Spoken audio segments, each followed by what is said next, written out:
இன்னைக்கு நல்லா கூடி இருக்கோமா? இன்னைக்கு எல்லாம் கூடி இருக்கும்.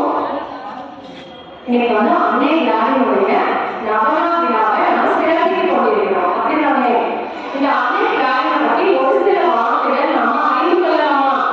சரி, எல்லாருமே கையை ஆரம்பம் அடி வச்சுருங்க. Very super, very good. சரி, இந்த ப்ரோக்ராம் முடிகிற வரைக்கும் நல்ல பிள்ளைங்களா அமைதியா நீங்க என்ன பண்றாங்க அப்படின்னு கவனிக்கணும். சரியா?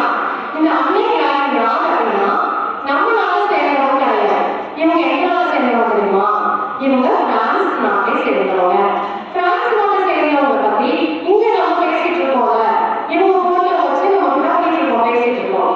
என்ன காரணம் அப்படின்னு பார்த்தோம்னா 1801ஆம் ஆண்டு பிரான்சிஸ் எசேமிய ஆனி டியூட்டர் அப்படிங்கிற தம்பதிக்கு வந்து, அதாவது அவங்க 9 குழந்தைங்க, அதுல முதல் குழந்தையா பிறந்தவர்னா இந்த அன்னை கிராமி. பிரான்ஸ் நாட்டில் உள்ள பெட்டன் அப்படின்னு ஒரு சின்ன கிராமத்துல பிறந்த பொண்ணுதான் இந்த கிளாடி எசேமியர் அப்படிங்கிறவங்க. சரியா? இந்த கிளாடி எசேமியர் பார்த்தீங்கன்னா அவங்களோட வாழ்க்கையில நிறைய துன்பங்கள் கஷ்டங்கள் நிறைய இருக்கு. இவங்களுடைய 15 வயசு இருக்கும்போது இவங்க அம்மா வந்து ஒரு நோய்வாய்ப்பட்டு இறந்து போயிட்டாங்க. இவங்க அப்பா இருக்காரு பிரான்சிஸ் எசேமியர், அவர் வந்து ஒரு தவறான வழக்கினால அவங்க அப்பாவை ஜெயில போட்டாங்க. அப்ப இவங்களுடைய தம்பி தங்கச்சிகள் இருக்காங்கல்ல 8 பேர், மொத்தம் இவங்களும் சேர்த்து 9 பேரா. இந்த 8 குழந்தைகளுக்கும் அன்னை கிராமினா இவங்க என்ன பண்ணாங்க? பார்த்துக்கிட்டாங்க. சரி, இவங்க சின்ன பிள்ளையா இருக்கும்போது அவங்க நாட்டுல பிரெஞ்சு புரட்சி நடந்துச்சான். இப்ப வங்கதேசத்துல புரட்சி நடக்குதுல்ல, அந்த வசதியான நம்ம வெளியே போயிட்டாங்களா, அந்த நாடுல ஒரே பிரச்சனையா இருக்கா, நியூஸ்ல பாத்தீங்கல்ல. அதே போல இவங்க வாழ்ந்த காலத்துல பிரெஞ்சு நாட்டு புரட்சி ஏற்பட்டுச்சு. அதனால மக்கள் எல்லாருமே ரொம்பவே கஷ்டப்பட்டாங்க. படிப்பறிவு இல்லாம, ஏழ்மை நிலையில, வறுமையில, பஞ்சத்துல ரொம்பவே கஷ்டப்பட்டாங்க. இவங்க சின்ன பிள்ளையா இருக்கும்போதே எல்லாத்தையும் பார்த்தாங்க. அப்ப இவங்க என்ன மனசுல நினைச்சாங்கன்னா, முக்கியமாக ஏழைகளையும் பெண்களையும் நாட்டில் உயர்த்தணும்னா அவங்களுக்கு கல்வி அறிவு தேவை. அதனால நான் நிச்சயம் இவங்களுக்கு கல்வி போடுறேன் அப்படின்னு சின்ன பிள்ளையா இருக்கும்போதே ஆள் வச்சுட்டு இருக்கிறப்ப தன்னுடைய உணவை ஃப்ரெண்ட்ஸுக்கு கொடுத்துட்டு போய் டீச்சர்கிட்ட போய் உட்காந்து பாடம் படிச்சாங்களாம். இப்போ அவங்களுக்குலாம் எவ்வளவு அருமையா ஸ்கூல்ல வந்து படிக்கிறீங்க, அவ்வளவு தியாகம் பண்ணி கஷ்டப்பட்டு படிச்சு தன் தங்கச்சிகளையும் படிக்க வச்சு சொல்லி கொடுப்பாங்க.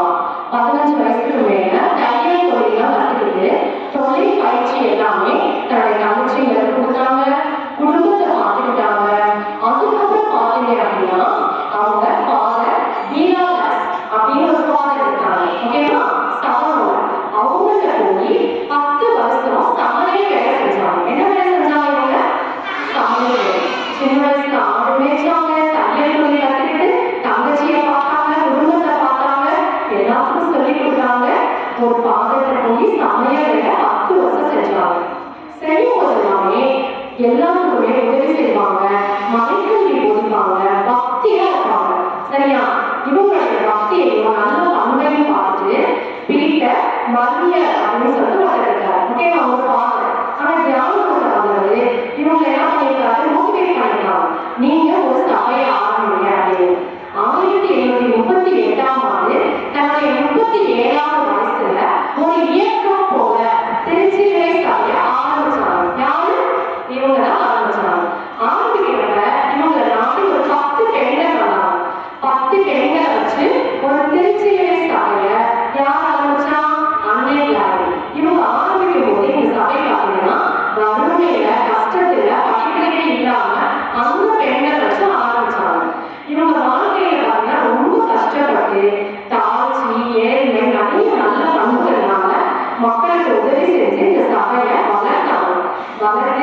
இவங்க எல்லாரும் இந்த சபையில இருந்து நிறைய பணிகள் செய்யலாம்.